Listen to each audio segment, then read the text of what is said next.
दोस्तों, ट्रेडिंग करने के लिए आपको पहले कैंडलस्टिक पैटर्न के बारे में सीखना पड़ता है। तो आज की इस वीडियो में हम सीखने जा रहे हैं कैंडलस्टिक पैटर्न को यूज करके आप कैसे पैसे कमा सकते हो। कैंडलस्टिक पैटर्न को सीखने से पहले हम सीखते हैं कैंडलस्टिक क्या होती है। देखो दोस्तों, मेनली एक कैंडलस्टिक दो टाइप की हो सकती है, रेड और ग्रीन। जैसा कि आप इसमें देख सकते हो, एक कैंडलस्टिक में चार चीजें होती है। पहली है उसकी ओपनिंग प्राइस, दूसरी है उसकी क्लोजिंग प्राइस, तीसरी है उसकी हाई और चौथा है उसका लो। कैंडलस्टिक में इन लाइंस को विक या फिर शैडो भी बोलते हैं। रेड कैंडलस्टिक ऊपर से ओपन होती है और नीचे जाके क्लोज होती है। उसका हाई ये होता है और उसका लो ये होता है। अगर आपको नहीं पता कि हाई और लो क्या होता है, तो मैं आपको बता दूं कि हाई मतलब इस पॉइंट तक प्राइस हाईएस्ट गया है और लो मीन्स इस पॉइंट तक प्राइस लोएस्ट गया है। हम रेड कैंडलस्टिक को बियरिश कैंडलस्टिक भी बोलते हैं। एक ग्रीन कैंडलस्टिक रेड कैंडलस्टिक के बिल्कुल अपोजिट होती है। ग्रीन कैंडलस्टिक नीचे से ओपन होती है और ऊपर जाके क्लोज होती है। उसका भी हाई और लो सेम ही होता है। ग्रीन कैंडलस्टिक को हम बुलिश कैंडलस्टिक भी बोलते हैं। तो चलो अब कैंडलस्टिक पैटर्न्स के बारे में सीखते हैं। फर्स्ट कैंडलस्टिक पैटर्न आता है हैमर। एक हैमर पैटर्न इस तरह का होता है। हमें इसमें कुछ बातों का ध्यान रखना पड़ता है। फर्स्ट है कि टॉप पे इसकी छोटी सी बॉडी होती है, जैसे कि ये रही। दूसरा है कि इसकी लोअर शैडो बॉडी के एटलीस्ट डबल होनी चाहिए और ज़्यादा भी हो तो और अच्छा है। तीसरी बात है कि ये कैंडलस्टिक तब काम करता है जब ये बॉटम ऑफ द ट्रेंड या डाउन ट्रेंड में आए। एग्जाम्पल के लिए आप इस चार्ट को देख सकते हो।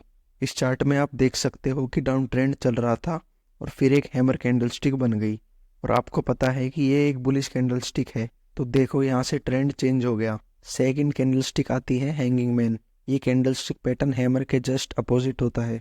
ये देखो, ये एक हैंगिंग मैन है। ये बिल्कुल हैमर की तरह होता है, बस इसमें दो डिफरेंस होते हैं। पहला है कि ये रेड होता है और दूसरा है कि ये अप ट्रेंड में ही मिलता है। ये देखो इस चार्ट में, ये एक हैंगिंग मैन पैटर्न है।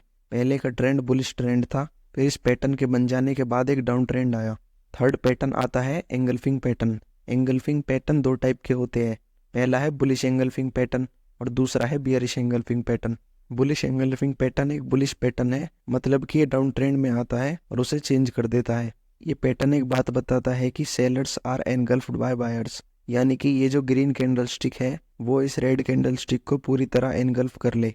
एनगल्फ मतलब होता है कि रेड कैंडलस्टिक ग्रीन कैंडलस्टिक के अंदर आ जाए। ये देखो इस टाइप से।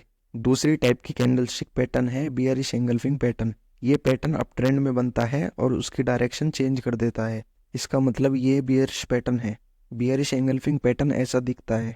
ये बताता है कि buyers are engulfed by sellers, मतलब कि सेलर स्ट्रॉन्ग है। इन दोनों पैटर्न्स में बस कैंडलस्टिक और उसके कलर का डिफरेंस होता है। दोस्तों, हमारी फोर्थ कैंडलस्टिक पैटर्न है इन्वर्टेड हैमर। इस कैंडलस्टिक की कुछ खासियत होती है। फर्स्ट है कि इसकी बॉडी लोअर साइड होती है। सेकंड है कि इसकी अपर शैडो बॉडी के डबल होनी चाहिए या उससे ज्यादा होनी चाहिए। तीसरी खासियत है कि ये ग्रीन कलर की होनी चाहिए और डाउन ट्रेंड में बननी चाहिए। इन्वर्टेड हैमर के जैसे एक और कैंडलस्टिक पैटर्न होता है जो है शूटिंग स्टार। ये रेड कलर का होता है और अप ट्रेंड में बनना चाहिए। ये एक बियरिश रिवर्सल पैटर्न है।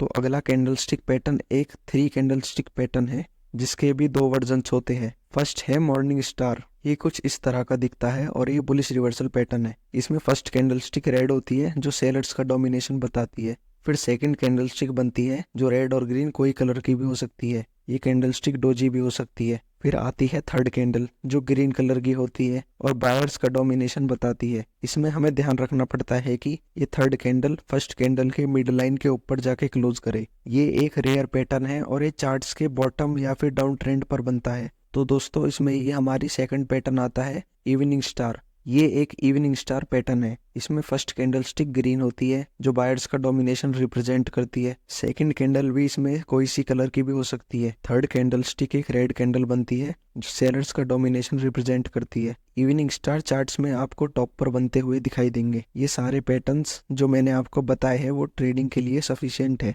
देखो दोस्तों, ये पैटर्न्स को समझने में कुछ नहीं होगा। अब आपको करना ये है कि आप ट्रेडिंग व्यू के पैनल पर जाओ और इन पैटर्न्स को रियल मार्केट में बनते हुए देखो और इनकी प्रैक्टिस करो, क्योंकि जितना ज़्यादा आप प्रैक्टिस करोगे उतने ज़्यादा आप इन कैंडलस्टिक पैटर्न्स में परफेक्ट बन जाओगे और आप इजीली ट्रेडिंग कर पाओगे। 99% लोग ऐसे होते हैं कि वो एक्शंस नहीं लेते और इस वीडियो को देखने के बाद इन पैटर्न्स को ट्राई नहीं करेंगे और फिर बोलते हैं कि ट्रेडिंग एक स्कैम है। तो अगर आपको ट्रेडिंग में बेस्ट बनना है तो आप सीखने पर फोकस करो और कैंडलस्टिक पैटर्न्स की साइकोलॉजी को समझ के ट्रेड प्लेस करो। क्योंकि अगर आपको ट्रेडिंग करनी है तो बस आपको एक चीज समझनी है और वो है मार्केट साइकोलॉजी। और ये कैंडलस्टिक पैटर्न जो मैंने आपको बताए हैं ये उस साइकोलॉजी का ही पार्ट है। तो दोस्तों, आपको ये वीडियो कैसी लगी कमेंट सेक्शन में बताओ।